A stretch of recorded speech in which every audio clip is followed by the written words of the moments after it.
সকলোকে নমস্কাৰ। আজি আলোচনা কৰিব লৈছোঁ বিশেষকৈ আপোনাৰ যিখিনি ৰিকুৱাৰ্ড ডকুমেণ্টছ নৰ্মেল ভেৰিফিকেশ্যনৰ বাবে LPUP আৰু তাৰ লগতে আপোনাৰ ডেটটো ধৰক মোটামুটি 15 পৰা 20ৰ ভিতৰত ষ্টাৰ্টিং হ'ব আৰু তাৰ লগতে কি ডকুমেণ্টছ আপোনাক লৈ যাব লাগিব, অৰিজিনেল ছেটত কি থাকিব, জেৰক্স ছেটত কি থাকিব, সেইখিনি মই ইয়াত আলোচনা কৰিম। আপোনালোকে পাৰিলে স্ক্ৰীনশ্বট মাৰি পেলাই সেই লিষ্ট হিচাপত আপোনালোকৰ ডকুমেণ্টছখিনি ৰেডি কৰিব পাৰে। এতিয়াই মানে যাৰ মই মোৰ ভিডিঅ' যিসকলে চাই আছে তেওঁলোকে মানে গম পায় তেওঁলোকৰ আহিব বুলি, কাৰ ধৰক প্ৰথমতে আহিব বা কাৰ পিছত আহিব,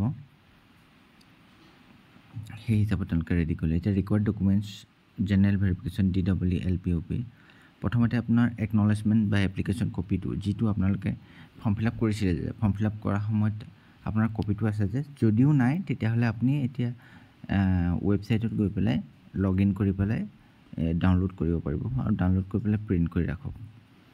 ঠিক আছে, যিসকল প্ৰথমতে অহাৰ চান্স আছে, মানে প্ৰথম লিষ্টখনত যিসকলৰ ভেৰিফিকেশ্যনৰ বাবে আহিব তেওঁলোকক কৈছোঁ। ছেকেণ্ডতে আপোনাৰ এডমিট কাৰ্ডখন লাগিব ক্লাছ 10ৰ অৰিজিনেলখন। তাৰপিছত 12ৰ মাৰ্কশ্বিট চাৰ্টিফিকেট, 12 পাছ মানে হাই ছেকেণ্ডেৰী পাছৰ 2খন মাৰ্কশ্বিট চাৰ্টিফিকেট, যোনে NIOSত বা SOSত দি পেলাই মাৰ্ক এড কৰিছিলে তেওঁলোকে সেইখনৰ অৰিজিনেল লৈ ল'ব, 2খন লৈ ল'ব। আৰু DLEDৰ মাৰ্কশ্বিট কাম চাৰ্টিফিকেট, ধৰক কিছুমানৰ এখন মাৰ্কশ্বিটতে চাৰ্টিফিকেট হিচাপেও থাকে আৰু কিছুমানৰ 2খন থাকে মাৰ্কশ্বিট চাৰ্টিফিকেট বেলেগকৈ। যাৰ যি হিচাপত আছে অৰিজিনেল লৈ ল'ব। আৰু টেটৰ মাৰ্কশ্বিট চাৰ্টিফিকেট অৰিজিনেল লৈ ল'ব, যাৰ হেৰিয়ৰ আছে আছাম টেট আছে সেই অৰিজিনেল ল'ব পাৰিব, আৰু যাৰ চিটেট আছে তেওঁতো ডিজিলকাৰত সেইটো ভেৰিফাই হৈ যায়, সেইখনে অৰিজিনেল হিচাপত আপোনালোকে প্ৰিণ্ট কৰি ল'ব পাৰিব। আৰু কাষ্টৰ চাৰ্টিফিকেটখন লৈ ল'ব অৰিজিনেলত।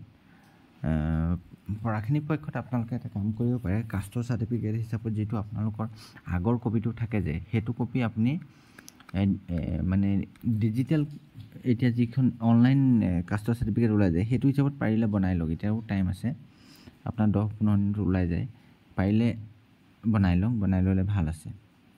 কাষ্টৰ চাৰ্টিফিকেটখন মানে বিচাৰিব পাৰে, বাইচান্স ক'ব নোৱাৰি ন, বোলে পুৰণাখন নহ'ব নতুনখন লাগে, এনেকুৱা ধৰণৰ বনাই লোৱাতনো কি আপত্তিটো আছে, পুৰণাখন আছে যেতিয়া।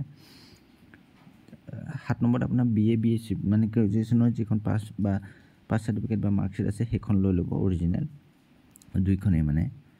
আধাৰ কাৰ্ডৰ অৰিজিনেল কপিটো ল'ব, ভোটাৰ ID, DL যি আছে আৰু পাছপোৰ্ট, যদি আধাৰ কাৰ্ড নাই মানে থাকেই চবৰে, বিশেষকৈ আধাৰ কাৰ্ডটো ল'লে বেছি ভাল, য'ত আপোনাৰ নামটো শুদ্ধ হৈ আছে। ইয়াতে আৰু এটা কথা, কিছুমানৰ এপ্লিকেশ্যনত ধৰক নামটো ভুল হৈ আহিছিলে, মানে এপ্লাই কৰোঁতে ভুল হৈ গ'ল বা দেউতাৰ নামটো ভুল হ'ল বা ডেট অফ বাৰ্থটো ভুল হ'ল, তেওঁলোকে পাৰিলে এই অৰিজিনেল আধাৰ কাৰ্ডটো লৈ যাব, সেইটো হিচাপত তেওঁলোকে কাৰেকশ্যন কৰি ল'ব তাত।